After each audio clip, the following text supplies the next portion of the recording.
Hey guys, it's your guy, the Chair here, and look, so you've seen the title of this video, so you know that we're doing something a little different today. Personally, I just wanted to share, a list of mine that I've never really put together until now. I love movies my entire life, and people always ask me what my favorite movie of all time is, and essentially I have so many answers to give them. I never had a personal ranking until today, and I want to share that with you guys. I want to, I put my top 25 movies together of all time, and I want to be able to share that with you guys so you guys get a little more insight of what my taste in movies are. Now look, everybody isn't going to have the same list of top 25 movies all time. Like, we all have different movie tastes. We all have different, movies that we enjoy and we can rewatch, and essentially we all have just different favorite movies. But if you have some similar taste in here, let me know in the comments below. If not, let me know if you don't like my choices. Look, we can get crazy here, guys. Leave me your favorite movies below. You can even go beyond 25. I just want, essentially to get a conversation going, and I want to share this list with you guys. I've never done this before. I want to do some more rankings. I want to have fun on this channel. So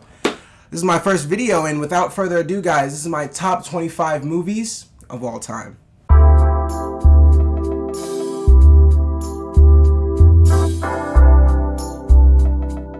Okay, so at number 25, we have Chronicle. So look, this is one of the most underrated movies of all time for me, and personally, I just think that this movie is just not talked about enough. Like, this movie really opened up a lot of doors for essentially the superhero world that we're seeing today, or essentially, I feel like this movie could have opened up a lot of doors, especially in the found footage realm. Like, Paranormal Activity obviously ruined the whole found footage movie thing, so nobody ever wants to see those again. But when this movie first came out, it was very original. It didn't necessarily it followed the superhero, origin story, but it kind of took it into a darker tone and a more realistic path that I honestly thought was a very fun ride. It was very enjoyable. We have great performances by Dane DeHaan, a young Michael B. Jordan, Alex Russell, and if anybody were to ask me what movie needs a sequel, it's Chronicle. Because the way this movie left off, where Alex Russell was trying to find others like him, I felt like that could have either, grown into a phenomenal world-building concept movie, or it may have tanked, but it would have been nice to see an effort made, at least. Okay, so at number 24, we have Fright Night 2011. Look, first of all, R.I.P. to Anton Yelchin, who was one of my favorite up-and-coming actors back in the day, and this movie is a very big reason why. First of all, this movie blends the elements of horror and comedy so well. It's just one of the more enjoyable experiences that I had as a kid. Like, I didn't even expect to love this movie as much as I did, but not only after the first time that I watched it, I just felt a sense of, needing to rewatch it. Every time I rewatched it, I had the same feeling I had when I first did, and that was the fact that I'm just loving this way more than I'm supposed to. Colin Farrell as Jerry the Vampire gives a very terrifying performance, and it's very chilling as well. He sends goosebumps down my spine almost the entire movie. He has this very maniacal, evil presence about him, but they do a very good job of combining comedy in the movie, and they make sure that it's not necessarily like just, too stupid with just all the serious stuff. Like, I just appreciate the movie for having a sense of knowing how to blend things in very well and just making this one of the more enjoyable experiences ever. Also, on top of that, has a phenomenal cast. You got Anton Yelchin, Colin Farrell, Imogen Poots, Dave Franco, Christopher Mintz-Plasse, David Tennant. I mean, it's a great movie. It's a phenomenal time, great cast. I reckon anybody that watches this movie, I feel like you can have a very fun time with, and I feel like it's one of the better horror movies that came out in the 2010s, so that's just my opinion on it. So at number 23, I have Toy Story. Look, when it comes to movies, there's so many movies that I can quote from. There's so many movies that I can make references to, that I can, connect things to. But when it comes to movies that I can literally quote from beginning to end, there's only two movies I can do that with. The first is Shrek 1, and the second is Toy Story. Toy Story is my entire childhood. I mean, this movie, as far as I'm concerned, was the first movie I've ever watched as a kid, as a person, as being a human on this earth. My parents always told me that they were able to put me in front of the TV whenever they needed to do something. They would turn Toy Story on and I would not move an inch. And as far as I'm concerned, that's still true to this day. I mean, this movie encapsulates everything that, makes me me. Like, this movie is a big part of my personality. It's a big part of my childhood. I mean, this movie made me believe in, my toys were alive when I leave the room. This movie captures, like, everything that makes not only movies, so imaginative, but it created my imagination in a sense too, to make me believe that, so many things are possible. It just has so many great performances. Of course, Tim Allen and Tom Hanks. It's just a great, phenomenal cast, and of course, it's one of the better series of all times too. But the first movie is so dear to my heart. It just means so much to me, and it's a movie that I could not, I couldn't love movies if I've never seen this. Like, this movie is a big part of the reason why I am so obsessed with movies the way I am, and this movie is a big, I've probably seen this movie over 1,000 times. Like, I just love everything about it. This movie is an absolute masterclass. Basic principles. At number 22, we have Creed. Look, this movie is absolutely just incredible from start to finish. I'm a big Rocky fan. I'm a big Michael B. Jordan fan. And this movie just took everything about those two. Not only, it actually took this Rocky franchise and did something that is honestly almost impossible nowadays. It reinvented the franchise in a way that made it feel fresh, brand new. And we're following a brand new story following Michael B. Jordan as Adonis Creed.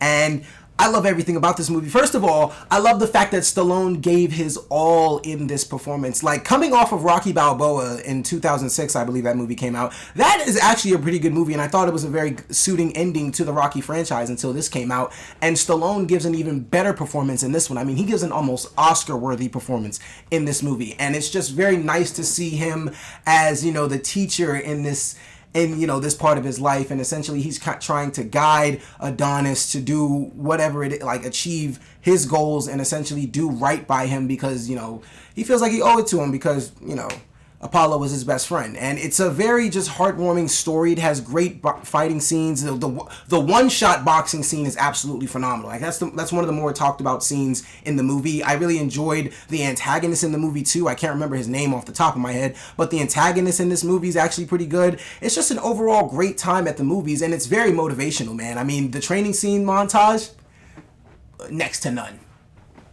At number 21, we have a movie where, once again, Michael B. Jordan is killing the role, but this time he plays the villain, and we have Chadwick Boseman, who plays our King of Wakanda. Yes, ladies and gentlemen, I'm talking about none other than Black Panther. Look, this movie for me is not only one of the better MCU films, it's just one of my favorite films of all time. Of course, that's why it's on this list. But this movie for me just grabbed my attention from the very start, where the opening scene just came on. This movie absolutely grabbed my attention, and it did not let go. Like, I remember this movie pivotally because the lady next to me on opening weekend when I went to go see this, she tapped me on the shoulder like 30 minutes in to remind me that I haven't touched my food. Like, normally that's pretty weird, but I actually found it kind of funny because I didn't realize that I was not touching my food at all. Like, she said, like, she was like, yeah, like, you know, ever since the movie started, you have not touched any of your popcorn at all. Like, your hands you've been sitting in that same position the whole time, so the movie must be good. I was like, yeah, I actually agree with you. Look, I enjoyed the hell out of this movie. Black Panther is so good from beginning to end. Killmonger's one of my favorite villains in the MCU.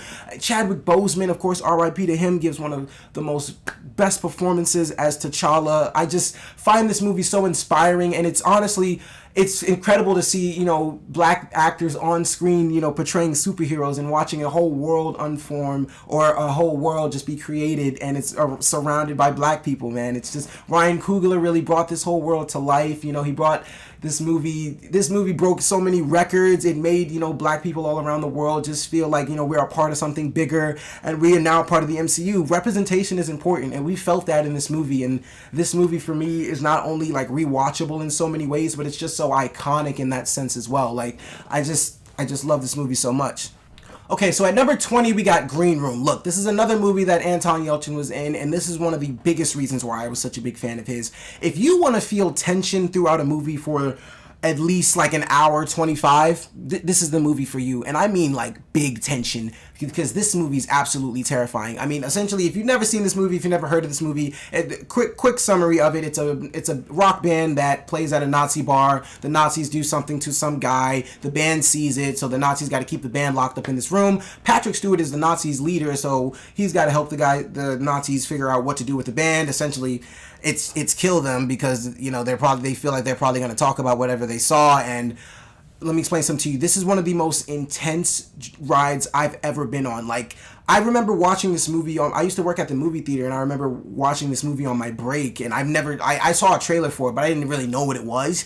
And I sat there, I think the movie was already like 35 minutes in, and I watched like 30 minutes of it. And when I tell you, I left and I was like, I gotta see that again. Like, I gotta go back. I gotta watch this whole thing and see how that ends. Once you watch the entirety of this movie, it takes some time to build up because, there is, a story to, get you introduced to. And it takes maybe like 15, 20 minutes. But once we are at that mark where they are stuck in that room and things are going chaotic, you're there for the rest of the film. And it gives you goosebumps, chills. I mean, Anton Yelchin, Patrick Stewart give phenomenal performances. They give performances that Patrick Stewart is absolutely just sick in this movie. He's a very evil dickhead, and it's really cool to see. And Anton, like I said, Anton Yelchin, just watch this movie for him because he was a really great actor, and this movie was such a big reason why. I mean, this movie, once the credits roll on this movie, it's going to stick with you. It's one of those movies that definitely scar you. It's going to sit with you for some weeks, and I honestly don't know how you're going to feel. Look, please let me know in the comments below if you've ever seen this movie, if you essentially do watch this movie, let me know what your reaction is, because I love everyone's reaction to it. I make sure I tell anyone I can about this movie because I want to see, essentially what people go through during this movie, what traumatic experience they're going to be put through, because this movie is absolutely crazy. At number 19, we got Avengers Endgame. Look, need I say more, guys? I mean, I am going to say more, but need I say more? This is one of the biggest MCU films of all time, one of the biggest events in movie history. I mean, look, everybody remembers where they were when they first saw this movie. Everybody remembers what their theater crowd experience was like. At least, I hope your crowd was an absolute blast, because mine definitely was on opening night. I felt so many emotions. I laughed, I cried, I laughed again, I cried again. I had a roller coaster of emotions throughout this whole thing. I mean, this movie just brings to full circle the last 10 years that we've watched these MCU movies, and essentially for me it was kind of surreal because watching the first Iron Man in theaters, when I sat on the steps, yes, I had to sit on the steps because my theater was so full for the first Iron Man when I was a kid. I sat on the steps. I didn't have a problem with it though because the movie was freaking incredible. It was honestly, I kind of enjoy the fact that I can tell people that I sat on the steps for that movie because I enjoyed it. Like, the theater crowd was absolutely incredible. But all in all, look, this movie just comes full circle. It brings together, the original Avengers members that we grew up with, or essentially we started with, and it just brings everything to a storybook ending. I love this movie so much because not only do we just get, a phenomenal ending scene where, not only all of our heroes are coming back, they finish Thanos off once and for all. We get a phenomenal character ending for not only my old man Steve Rogers here, but Robert Downey Jr. himself, the incredible Iron Man. I mean, this movie leaves me speechless. This movie is just an absolute masterclass when it comes to superhero movies in general. I love this movie so much, and I mean, need I say more, guys? Avengers!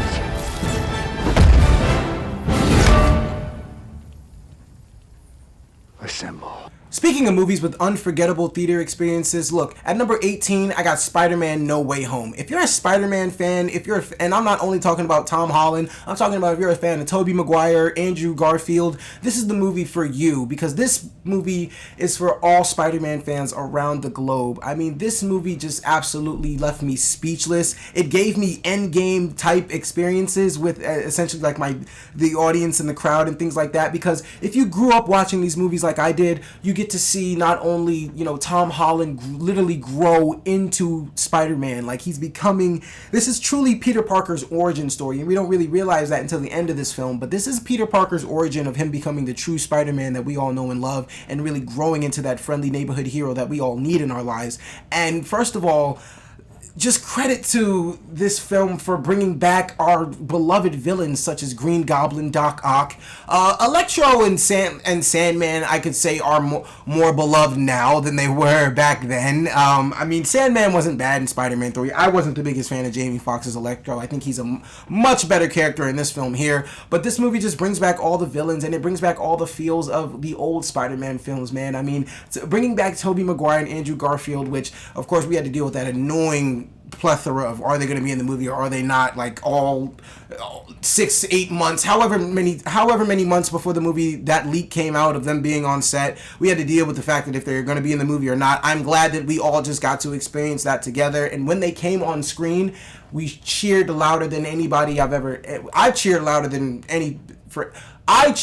for any film that I've ever cheered for before, because I absolutely love these characters. Spider-Man is one of my favorite heroes. Look, man, I got the Spider-Man pajamas on now. I don't know if you can see them, but I got them bad boys on. Spider-Man is one of my favorite superheroes of all time, and this movie really brings all the feels of a Spider-Man movie that you want. I appreciate William Dafoe giving his all as the Green Goblin, coming back and probably outdoing his first performance as the Green Goblin. Alfred Molina as Doc Ock has always been one of my favorite Spider-Man villains, because Spider-Man 2 is one of my favorite films. I'm going to be talking about that a little later. Spoiler alert, I guess, for the list. You don't know where it is, though.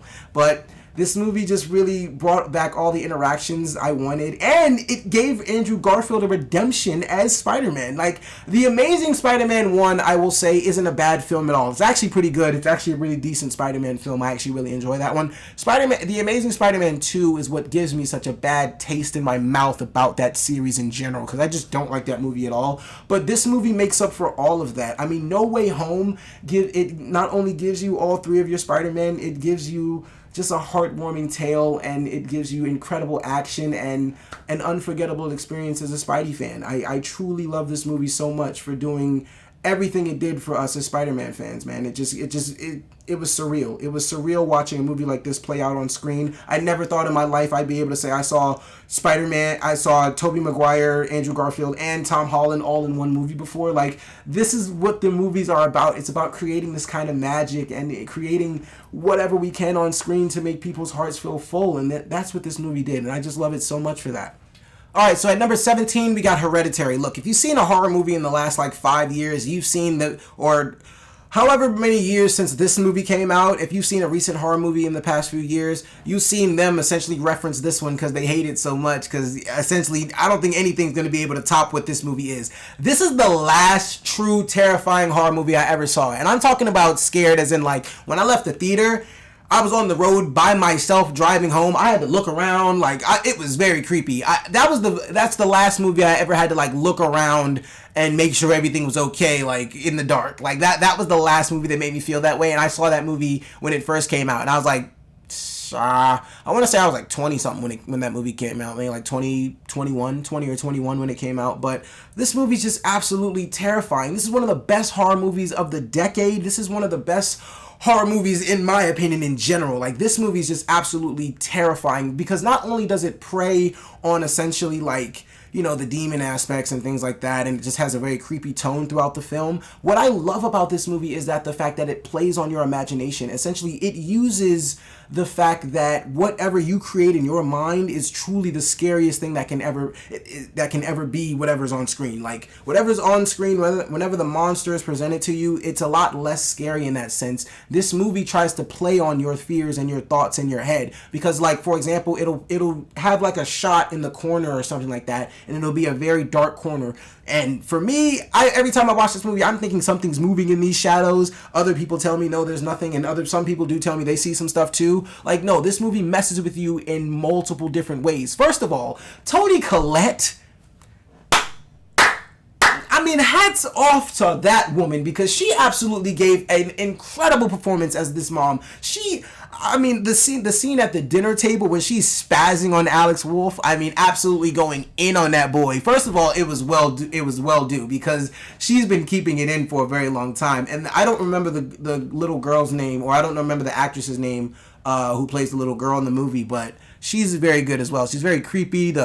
That little thing, that thing always creeped me out, especially because of this film. Alex Wolff gives a phenomenal performance as well. Look, if you've seen this movie, everybody knows the most unforgettable part, at least for me, is the part where Alex Wolff is driving his sister home from that party that she got food poisoning from, and that particular thing happens to her, and he just keeps on driving home.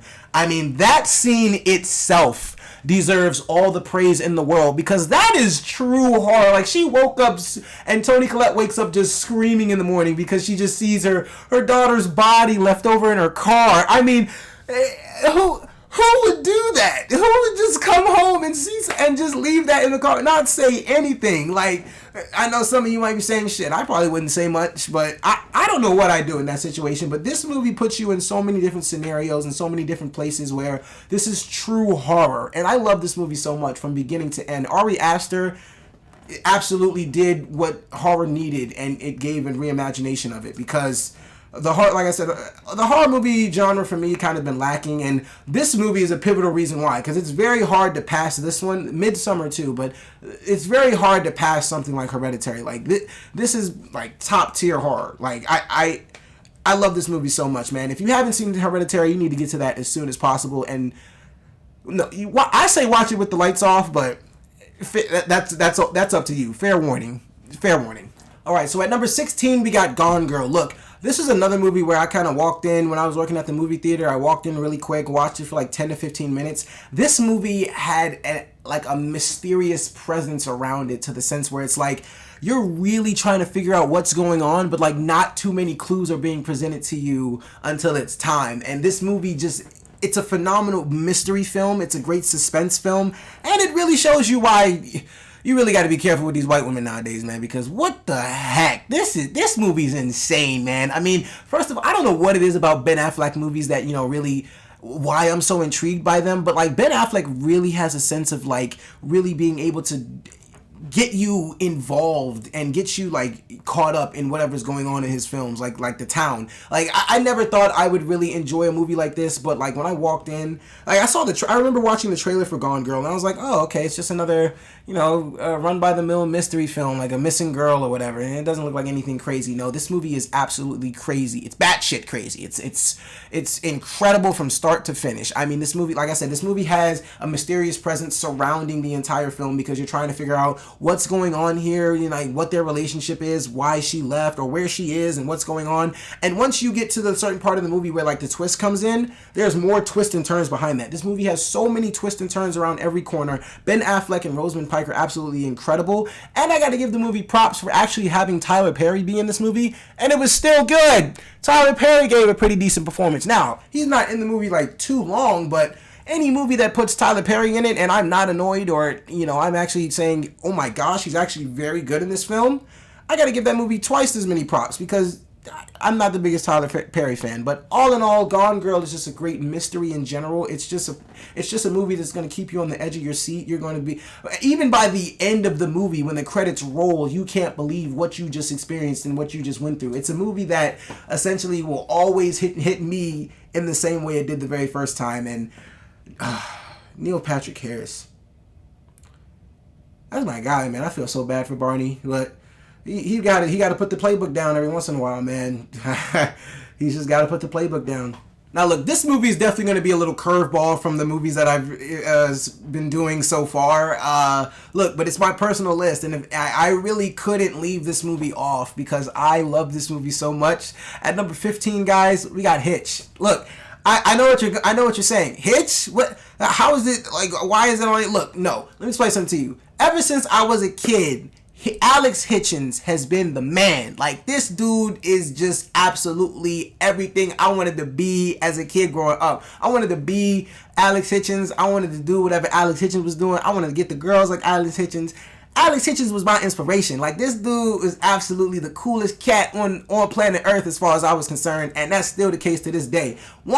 This is the only movie that I actually have a DVD copy of. My friend gave me it, but I still put it in my Xbox every once in a while and watch it. I always watch it when it's on TV. Look, Hitch is just one of my favorite romantic comedies. I mean, it's a great movie. It's a feel-good movie.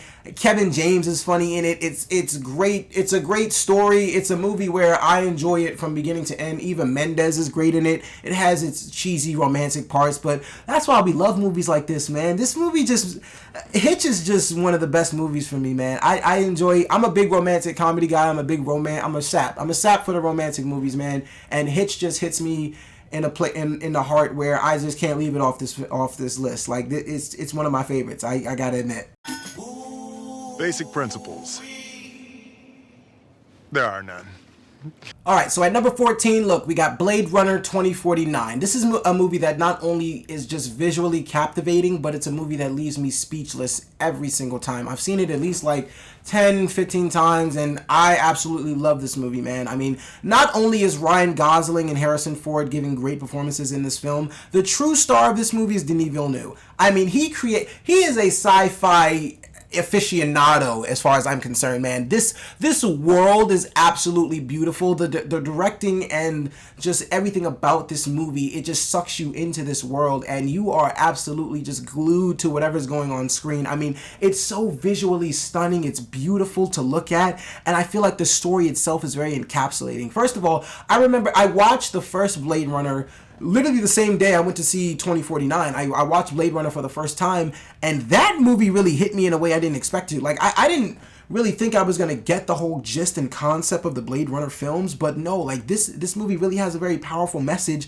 and 2049 builds on that, man. I mean, Harrison Ford comes back, he does a very good job. Jared Leto's not in the movie too long, but he's really good in it. And Ana de Armas, I will not ever stop talking about her enough. I mean, she's absolutely incredible. But Denis Villeneuve is the real show out and standout of this movie. I mean, I understand, like, you know, the director, he's the director, how could he be the best part of the movie? No, he is, because all of his best sci-fi work and all of his best work is being shown on screen as this movie's playing out. I just enjoy... Look, I mean, people are gonna... I can see why people would watch Blade Runner 2049 and be like, why do you like this? This movie is so slow. This movie is so boring. You really have to be into... I feel like this is a movie where you really got to be either into the Blade Runner films, or you got to be into the Blade Runner lore, or you just got to be a sci-fi geek, or just into movies in general, which I am all of those things. I really enjoy this movie. I've seen it so many times. It gets better and better with every watch. And honestly, there's a lot to take away from this movie. Like, there's so many things you can learn throughout this film. Like, there's so many things to pick up on. And that's a great thing about great movies, man. The best movies, you can always pick up new things every time you watch it, and this is definitely a movie where you learn so many new things no matter what you're doing watching this film. Now, for me, I'm not the biggest fan of older movies, but essentially whenever I do try to watch them, I mean, I try to give them a chance. I mean, essentially I'm just not a big fan just because, you know, either the CGI looks a little weird, or, you know, the cinematography doesn't always hold up. And you know, I try to give, you know, the best movies a chance, and essentially this is definitely one of them. At number 13, guys, we got The Fugitive. Look, this movie is fucking awesome, man. I absolutely adore this movie. I mean, I love this movie a lot more than I was supposed to. One, I love how the opening credits just go boom, The Fugitive, and then it just starts. Like, the movie just absolutely, like, it reels you in. It's got you sitting in your seat. It's telling you to sit down, shut up, and make sure your eyes are glued to the screen, because you are going to be in for an intense action thrill ride. Now, I love the fact that this movie just has a sense of mystery where you're trying to figure out what happened to the doctor's wife, or essentially what happened that night, like who murdered his wife and things like that. He's accused for this crime, and Harrison Ford and Tommy Lee Jones, this cat and mouse game they play back and forth is absolutely legendary, man. Tommy Lee Jones is a tour de force in this film. Like, nothing is going to stop him from getting to Harrison Ford, and I love how Harrison Ford is his doctor who outsmarts him throughout the entire film, where, you know, essentially they're just finding ways to outwit each other, and, you know, he's trying to prove his innocence. This movie for me was just a pleasant surprise. Like, I didn't expect to love this movie as much as I did, but it made my list, and I really enjoy this movie a lot. Like, The Fugitive is definitely one that I recommend people check out, because it's a legendary Harrison Ford performance, man. I've only seen Harrison Ford in, like, the real big things, man, like his, like, Star Wars movies, of course, but like, watching his other stuff, no, Harrison Ford is really, I mean, Indiana Jones, of course, too, so Star Wars, Indiana Jones, but watching his other stuff, man, especially a movie like this, it leaves you speechless. Like, it shows you that Harrison Ford was really that dude, and he was really a problem. Like, he's really a problem.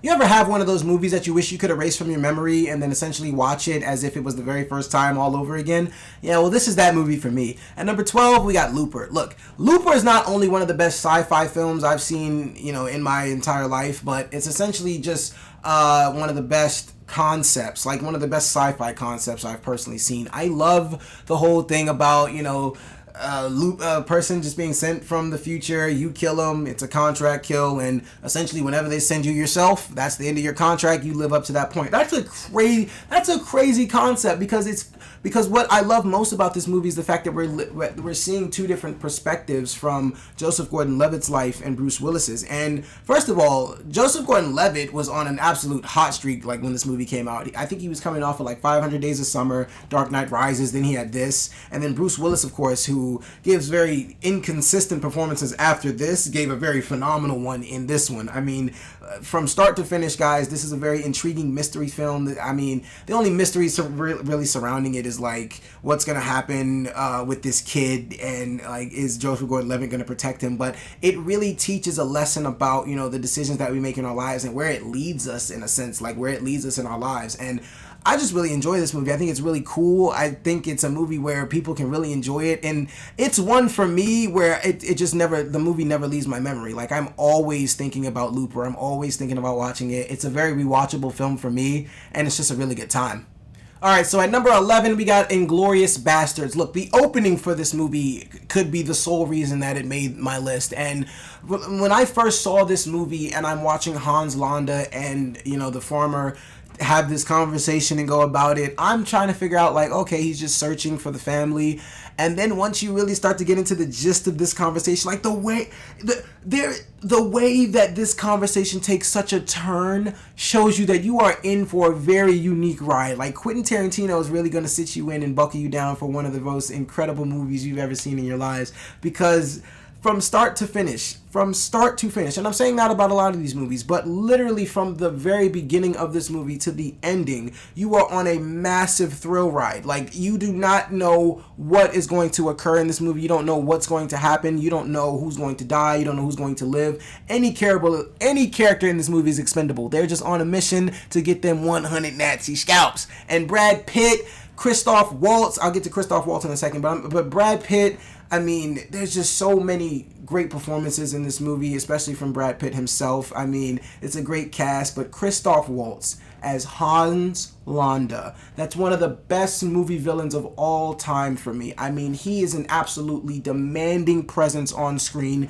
He makes sure that you are paying attention to every word he is saying, every characteristic, every emotion that he has. I mean, he plays it incredibly. Even one part of this movie that I absolutely love about Christoph Waltz is when he's talking to Brad Pitt and his other two guys at the theater, and, you know, he's asking them to, you know, speak in their native tongue or whatever, talking Italian. Like, it's crazy that, you know, anytime somebody thinks they're getting the jump on this guy, he's already one step ahead of them. Like, they thought just saying like that they spoke Italian was gonna, like, he didn't speak that. No, he was on that. Like, this guy is an absolutely incredible villain, and I'm just speechless. Like, that movie really left me speechless in a whole different bunch of ways, man. I mean, the girl that played Shoshana, I'm not 100% sure on her name, but she was great. Look, this is just an absolutely incredible display of directing by Quentin Tarantino. This is one of my favorite Tarantino films.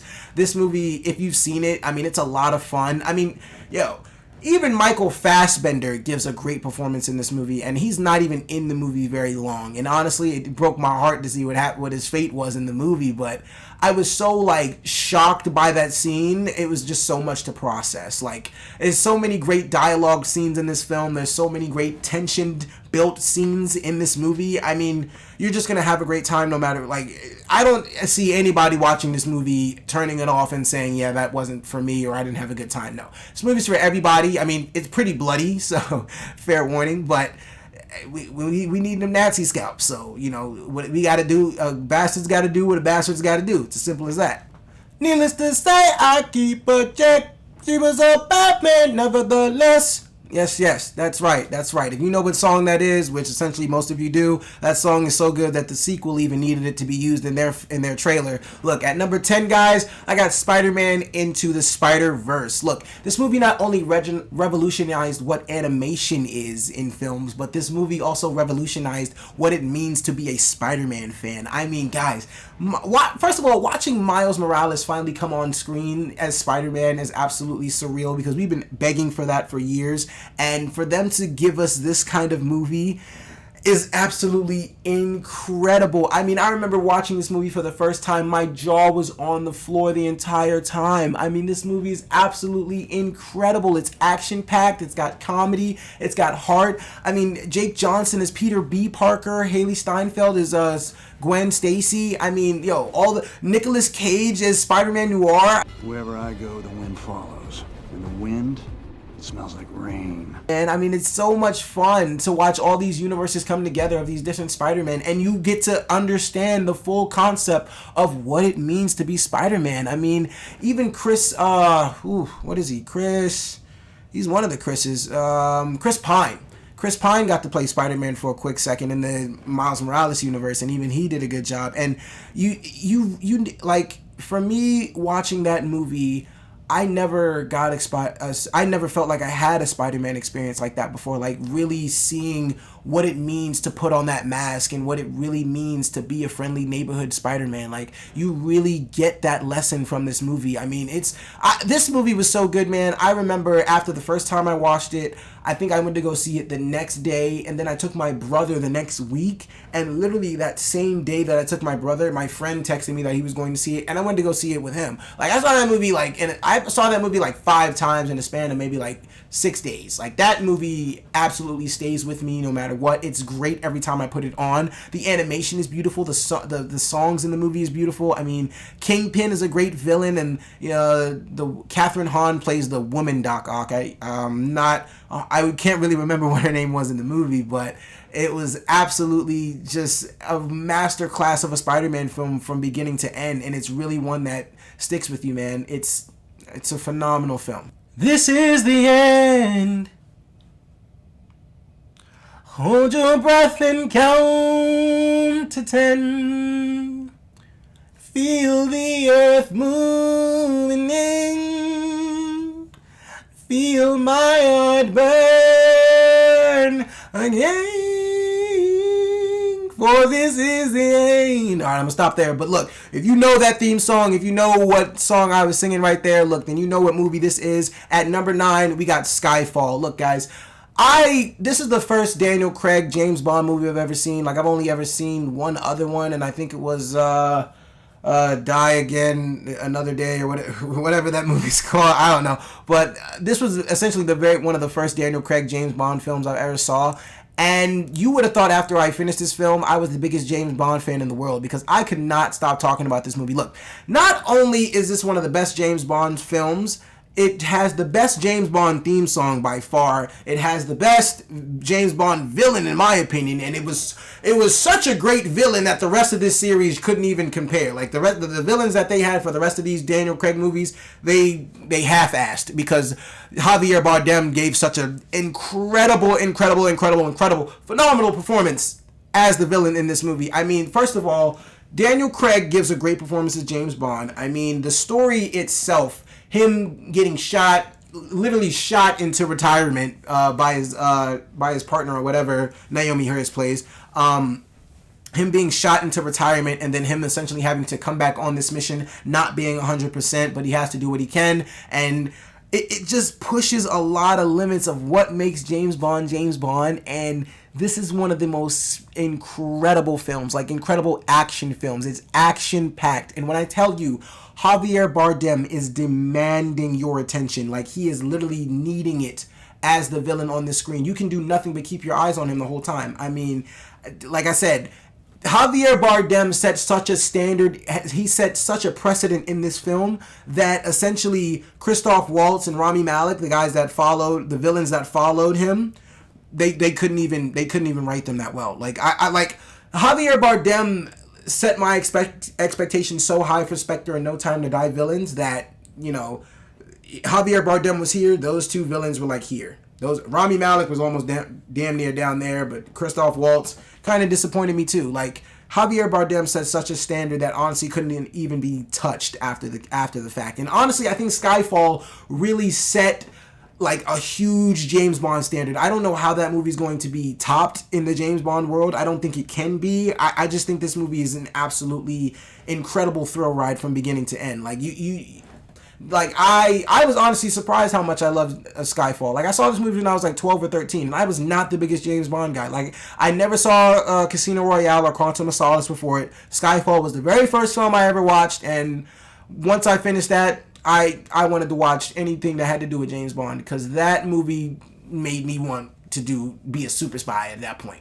Alright, so at number 8 is a movie that I feel like if you say you like movies, you've had to see this at some point in your life. Look, it's Scott Pilgrim vs. the World. This movie absolutely expanded my mind expanded my thoughts on what a movie could actually accomplish. Like, this movie absolutely blew me away the first time I saw it, and it combines so many great elements of movie genres and just mashes it all into one. It's got romance, comedy, action, it's got a lot of other elements too, but I can't think of them at the moment. But it's got so many different elements in this film. Michael Cera is absolutely incredible. Like I said, it has a great cast as well. I mean, so many big names in this film. You got Chris Evans, Brandon Routh, Brie Larson, Anna Kendrick, Aubrey Plaza, the kid from Succession, who I cannot think of his name at the moment, but there's just so many great elements about this movie. Mary Elizabeth Winstead as Ramona is incredible. It's a film where essentially, like, even my mom had to take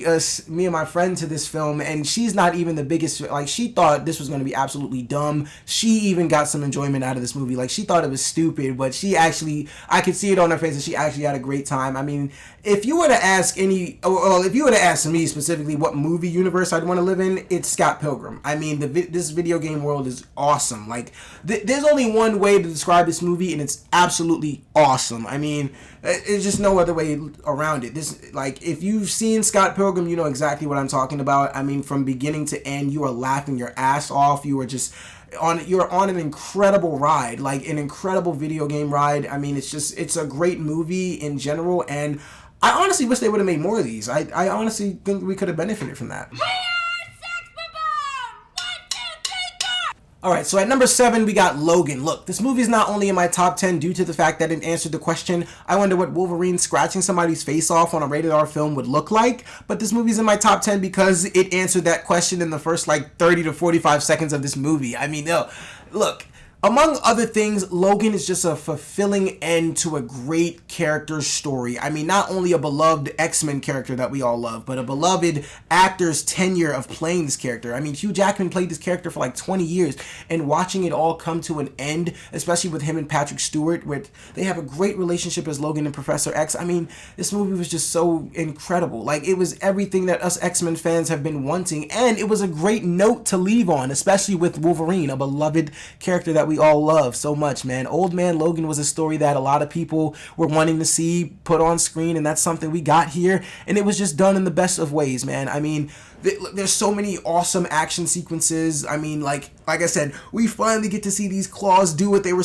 meant to do, and that's stab somebody in the fucking face and just do so much pivotal damage to people and show some blood and gore. Even Daphne Keane as X-23, Wolverine's daughter, she does a great job in the movie as well. This movie just has so much heart. It's just incredible to see this whole thing come full circle, especially, Wolverine and especially Hugh Jackman playing the character of Wolverine. It's been such a pleasure watching him, and as you're watching the movie play out, or essentially, the more I watched the movie, and I knew that this was his last ride as Wolverine. Like, you get so emotional, and especially towards the end, where not only is he giving his all in this one last Logan rage out, where he's just going crazy on those guys in the forest, but then even in the end where he's fighting his mutant form, not his mutant form, but his cloned form version of himself.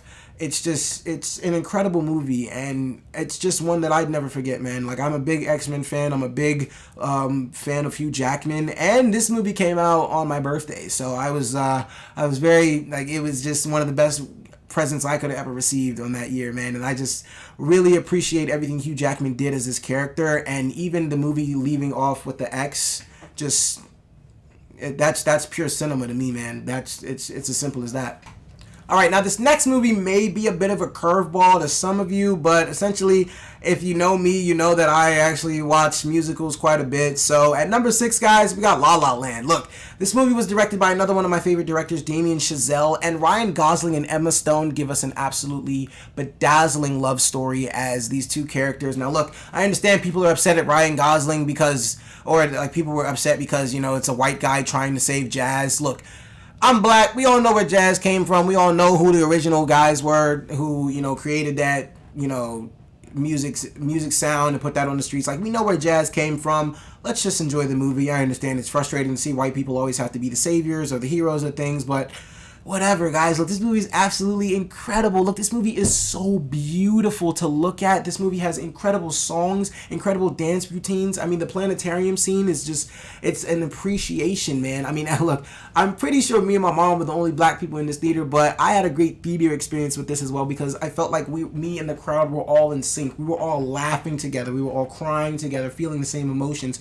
just overjoyed with so many emotions that this movie gave us. La La Land is, and this movie is a big it's a big factor in, you know, pushing people to, you know, follow their dreams, and what it's like in the reality when you try to do that, when you try to go chase your dreams out in Hollywood. It's called La La Land. Like, that's literally where essentially you have to go in order to achieve your kind of dreams. You got to go to La La Land. You got to get a little crazy. And this movie, Emma Stone gives such a pivotal performance in this film, especially with her scene where she's singing here's to the fools who dream. Like, that song is absolutely, we all can relate to that. I mean, Ryan Gosling does a great job. This movie just has everything that you want. Ryan Gosling and Emma Stone are, as a duo, undefeated. Even in Crazy Stupid Love and all those other films. Gangster Squad, I don't really remember them much in that movie. I don't really want to remember that movie at all. But as far as I'm concerned, Emma Stone and Ryan Gosling on screen together, you're never going to have a bad time in the theater. They're just always going to give their best. And this movie really just shows how beautiful chasing your dreams could be, and I really appreciate everything that this movie is. Look, people, I'm not necessarily the biggest musical guy. I'm not even believing myself by saying that anymore, but I haven't seen like Crash and Burlesque and things like that, but I have seen High School Musical. I'm a big High School Musical guy. I have seen West Side Story. I've seen La La Land. I have an appreciation for musicals. I'll say that. I'll say I have an appreciation for them, but this movie's more than an appreciation. I adore this movie so much. Alright, so look, this movie is essentially like my entire childhood right here. I mean, look, I said Toy Story as well, but there are two movies when I was a kid that I vividly remember watching first. It's Spider-Man 1 and Toy Story. And then right here, guys, at number 5, we got Spider-Man 2. Yes, this is my third Spider-Man movie on my list, but I am a huge Spider-Man nerd. Like, I can't help it. But Spider-Man 2, look, anybody that knows me knows that if I'm ever talking movies, or if we're ever going to sit down and talk about cinema or whatever, this movie is going to come up in the conversation from me at some point. I'm going to ask you if you've seen this movie. I'm going to ask you what your thoughts are on this movie, because Sam Raimi absolutely does everything he can to make the most wonderful Spider-Man movie in the world. I mean, Into the Spider-Verse essentially teaches us what it means to be Spider-Man. Spider-Man 2 taught us what it meant to be a hero. I mean, what it means to actually, you know, with or without the mask, what it means to actually be a hero and be a symbol of something, to like be more than just essentially, you know, who you are. You know, with these powers comes so much more responsibility than you could ever imagine. Like, this movie is absolutely incredible. Look, I remember when I was a kid first watching this movie in theaters. I remember watching the first Spider-Man movie in theaters. I stood up the entire time. I was maybe like 4 or 5 or something like that. No, maybe a little younger. I was like, but probably like 4 or 5. And I stood up the entire time. For Spider-Man 2, I sat there in my seat the entire time. But this is one of the first movies I ever cried to. Like, this movie actually brought out my appreciation for film a lot more than I thought it would. Or not than I thought it would, but a lot more than I thought I had. Like, I didn't know I loved movies this much until I saw this movie. Like, Spider-Man 2, it was the first film that ever brought tears to my eyes. I applauded for it. It was beautiful. It was a beautiful story, man. I mean, first of all, watching Peter go through just having one of the shittiest lives throughout this film, man. I mean, just being absolutely just daunted or thrown at with so much shit on, like, shit pile on shit pile on shit pile. I mean, there's just so much stuff thrown at him, man. I mean, him and Harry having their beef, you know, Mary Jane's getting married, you know, he's having to be Spider-Man all the time. He's late for work. He's getting fired. He can't keep up with his classes. I mean, being Spider-Man is really getting in the way of his life. And this movie really digs into what it means to actually, you know, have these kind of responsibilities in your life, and what it actually means to be a hero, and how we can, and what Peter really has to go through to be Spider-Man. And he even gives it up at a point in time. And honestly, that makes for one of the best scenes in the movie. The raindrops keep falling on my head. And just like the guys in the beard, the bow and do the red. I didn't know those lyrics, but the raindrops are falling on my head scene is one of my favorite scenes in the film. And Alfred Molina as Doc Ock is one of my favorite Spider-Man villains ever. First of all, the relationship they have before he becomes Doc Ock, and I know it's a really quick one, but I always watch that scene and I always see how much Doc Ock admired Peter, like the same way William Dafoe admired Peter in the first film. Like Peter and Doc Ock had that same relationship in this film here, and just watching Alfred Molina throughout the film do his Doc Ock thing, and then once they get to the end, like once he sees that Spider-Man is Peter, it all like comes back to him that he has to essentially stop, his power of the machine, or stop his machine from destroying the city. Like it's absolutely phenomenal, man. I have so many emotions watching this movie. Like I feel the same way every time I do when I press play to watch this movie. Like no matter where I'm at, this movie gives me the same emotions it gave me the first time. I mean, this movie is absolutely just beautiful. It's heartwarming. It has so much great action. I mean, it has the train scene. Oh my gosh. Like, the train scene is one of the best directed action sequences in an MCU film ever. Not MCU, but in a Marvel film ever. Like, the train scene is absolutely legendary. I mean, just, there's a lot to love in this movie, and there's a lot to appreciate. And if you're a Spider-Man fan, this is a movie that will absolutely leave you speechless and breathless, man. I mean, it means so much to me as a Spider-Man fan, and it means so much to me as a fan of movies. Like, this movie is responsible for my love of film. This movie is responsible for just a lot. This movie is responsible for a lot of my emotions towards the way I love movies today, and I just appreciate this movie just so much more for that. Love, what are we gonna do with it?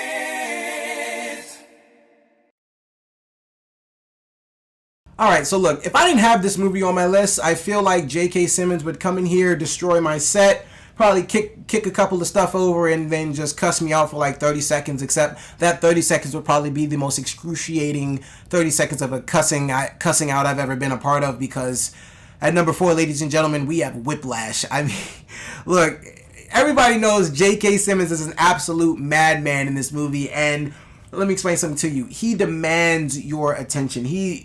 The performance that J.K. Simmons gives in this film is honestly, it's hard to describe, because there's so many ways you can describe it. Like, it's great, it's terrifying. You're not even in his class. You could be in the theater, you could be in your bedroom, wherever you are watching this film. You're not even in his class. But you feel like, anytime he walks in the room, you need to be paying attention to whatever he's saying, and you just don't need to be talking. And essentially, if you even think about talking, you're going to think twice, because he's going to cuss your ass out.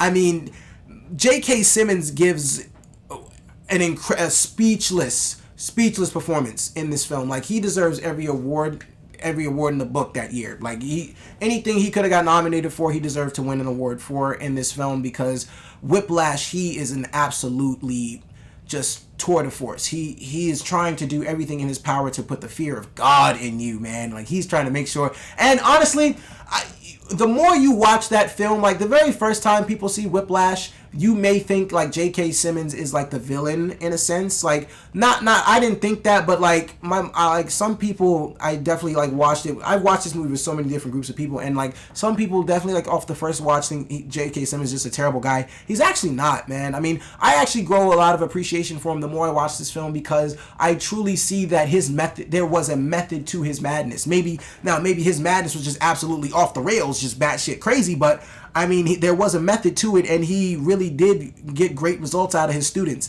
And Miles Teller being one of his students, I mean, first of all, the dedication that Miles Teller gave to this role is absolutely incredible to see. I mean, I don't know if he actually had like the bloody, I'm pretty sure he had the bloody knuckles and everything like that, man, but just watching Miles Teller really do everything he could to please this man, or essentially be on this band. And it's crazy because like, when I first watched this film, the only thing I ever really paid attention to was the J.K. Simmons and Miles Teller dynamic. Watching the storyline play out with Miles Teller's family, and how they don't really, like, think what he's doing is important, or they don't see, you know, his career going anywhere. That story like really starts to hit you a lot older the older you get, because it kind of teaches you, like, you know, when we're into, you know, our hobbies of our own, and people are kind of like, is that going to get you a career? Is that going to get you paid? Is that going to get you this, get you that? Like, that's actually really relatable. This movie has something new to teach me every time I turn it on, and not only is it a new cuss word, but it's just a life lesson in general, man, about how tough life can really be. And there was a phenomenal quote in the movie that I could not remember, but I'm definitely going to get it posted on this video. But look, Whiplash from start to finish is an absolutely gripping, energetic movie where you cannot keep your eyes off the screen. Essentially, one, because J.K. Simmons is yelling on for a majority of the film, but other than that, the music is absolutely incredible too. Like, you really want to, the music is so good, you almost want to, you know, get on the kit yourselves and try, but I would do it in private. Don't do it in front of J.K. Simmons, because it's probably not going to be on his tempo, and if you're not on his tempo, I can't help you.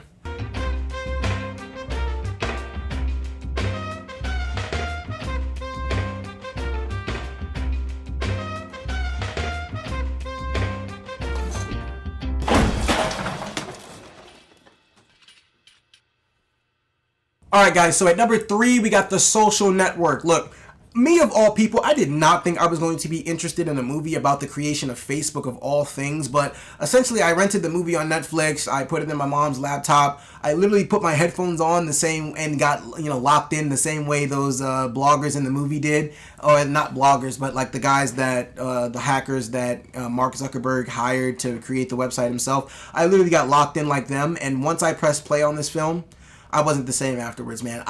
This movie's dialogue. One, this movie's written by Aaron Sorkin, so that's a big reason why. But of course, I'm 12. I don't know who Aaron Sorkin is. I could not understand why the dialogue in this movie was keeping me so intrigued in all of these scenes and keeping me interested throughout this entire film. But I was trying, like, this is the first movie that actually taught me what it meant to have great writing, where, like, the writing actually stands out amongst anything else. Like, I wasn't, like, when it came to this movie, I was not more infatuated with, you know, what was going on screen. I was more, you know, involved with what people were saying. I was trying to hear what was going on and how everything is playing out, because the movie is just written so well, and it moves in kind of like a symphony type thing. Like, it just moves in a very smooth little wave. Like the movie doesn't necessarily go off the rails in any way. It's a very smooth ride from beginning to end, and you're going throughout and you're learning about the creation of Facebook, and, you know, essentially Jesse Eisenberg and Andrew Garfield give great performances. Andrew Garfield especially, man, he really did his best to, you know, outshine when he could, because essentially, you know, Justin Timberlake's in this movie as well as Sean Parker, and once Sean Parker and, you know, Jesse Eisenberg team up and, you know, they go against Andrew gives a great monologue, but Andrew Garfield in this movie was just an absolute standout. Jesse Eisenberg as well was just incredible as Mark Zuckerberg, and just the dynamics of this film, and honestly seeing the friendship of Jesse Eisenberg and Andrew Garfield and where that got them, you know, up until a certain point with Sean Parker butting in and things like that. It's like, you know, I didn't know where this story was headed, because I didn't necessarily pay attention to the creation of Facebook, but, like, you've seen the story before, the exploitation and things like that, and this movie just, it leaves me, like, speechless every time, due to the fact that I just love, I'm obsessed with great dialogue. Like, this movie, Social Network,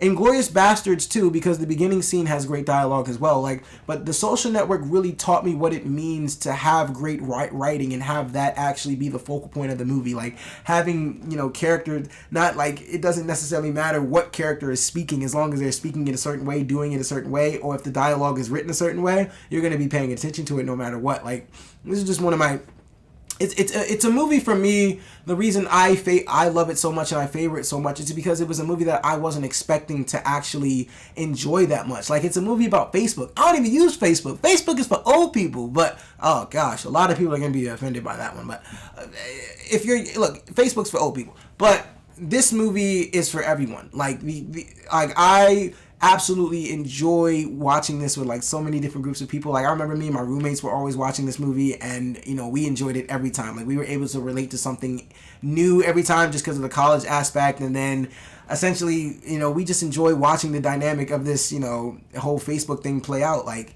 it's a really good movie, it's a really great time, and it's one that I personally recommend that you watch.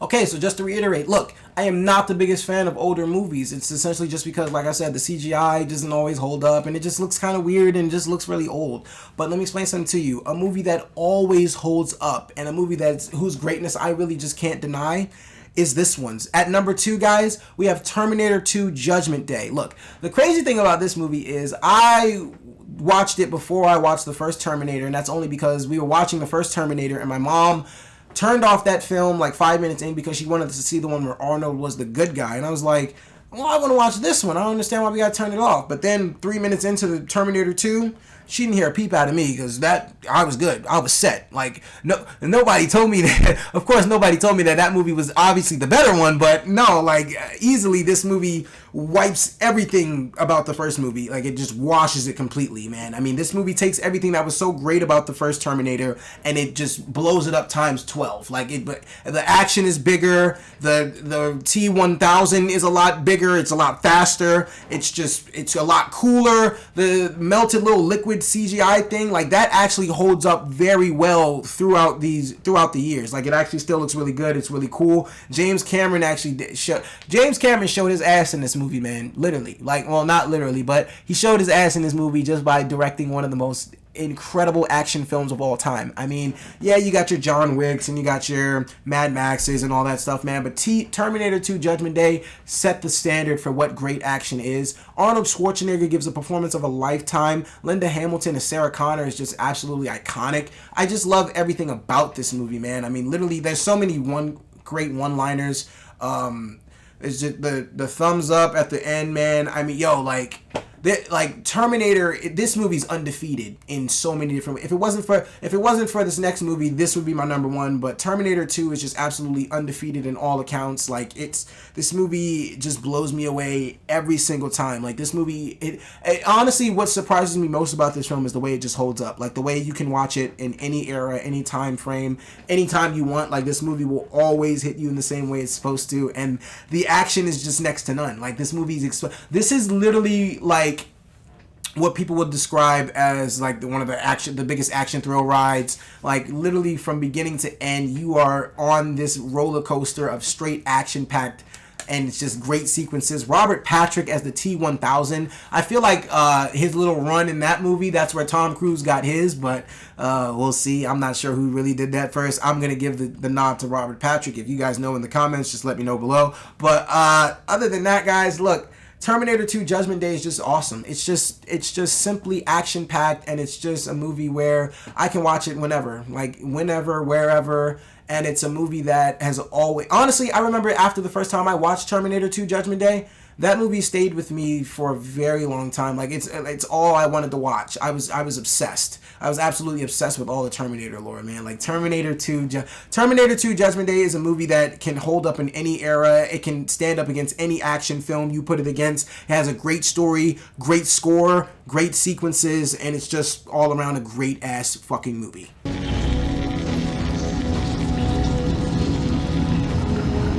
Alright, guys, so look, we have finally made it to my number 1 movie of all time. First of all, thank you so much for hanging in there with me. I really appreciate it. And look, now last but not least, my number 1 movie of all time, guys, is Prisoners. Hugh Jackman, first of all, gives the performance of his career in this film, and this is also directed by Denis Villeneuve, and this movie is the reason why Denis Villeneuve is one of my favorite directors of all time, because from beginning to end, you are sitting down for one of the most uncomfortable at times. It's uncomfortable at times, but it's just one of the most shocking, uncomfortable mysteries you've ever been a part of, and Jake Gyllenhaal gives a great performance as the cop. I mean, Terrence Howard, he's pretty decent in the movie. He's not in it too long, but I mean, Paul Dano, Melissa, whoever played Paul Dano's mom, her name's Melissa something, that's the actress's name, but the lady that plays, his mom in the film, it's absolutely, first of all, it's just so shocking what happens in this movie. Like, I'm not going to go through details. If there was a movie that I recommended you watch, or if there's one movie that you take away from this film, from this list that you actually go watch, I really hope it's this one, because this movie just absolutely leaves me speechless. It's breathtaking, it's captivating, it's capsulating in a sense. Like it's so many different things, man. It's a movie where I enjoy it every time I put it on screen. Like some people who's probably seen this movie like, why do you watch this so many times? It's because I really appreciate great directing and just great acting, and Hugh Jackman's performance always brings me back. Like the torturing scene where he has Paul Dano in the bathroom and he's torturing him to find out where his kids are, or where his kids are. It's next to none. Like it's uncomparable for me. It's just one of the best sequences of just terrifying grit, like a dad who is really terrified and willing to do whatever he can to get his kids back. And this mystery goes on throughout the entire film, and literally until the final frame, we are left to guess what the hell is going on, what the hell is happening, where these kids are. Like, we don't know what's going on. And I love the note that the movie left off on, because I love movies that allow you to essentially think about what happens, or essentially, what's going on, after the credits roll. Like, and this is a movie that leaves you to think. It keeps you thinking throughout the film. It leaves you to think when the credits roll. It's not one of those confusing thinking films, but it is a movie where essentially you do have to pay some pivotal attention to it and follow it as it goes along. And it's just disturbing at times, man. I just really enjoy this movie a lot, man. This is a movie that's very close to me. It's a movie that I can always enjoy no matter where I'm at, and it's a movie where I feel like it really, dives into different themes, and it really just blows up the entire. Like, I love a film that gives me a good mystery, man. A film that is allowing me to find out what's going on as they are in the movie. And one thing that I really appreciate about mystery movies, or essentially like things where detective films, is a movie where we essentially don't know, like we can guess as many times as we want, but we're not gonna get it right. And this movie does that. Like, you can guess as much as you want. Like, you can think where this movie's headed, what's going on, what roads you're about to go down. You have no idea. This movie just blows your mind completely open. This movie blows me out of the water every time, and I just enjoy this movie so much. But that is my number one movie of all time, guys. Look, I really appreciate you guys hanging in there with me. I'm so glad I got to do this. Thank you so much for watching. I really appreciate it. Look, this is my top 25 movies of all time. So look, if you guys want to share your list with me, please, you can go beyond 25. You can share however many movies. I really want to get a discussion going. I really thank you guys so much for watching. This is your guy in the chair. Hopefully more rankings are coming to you guys soon.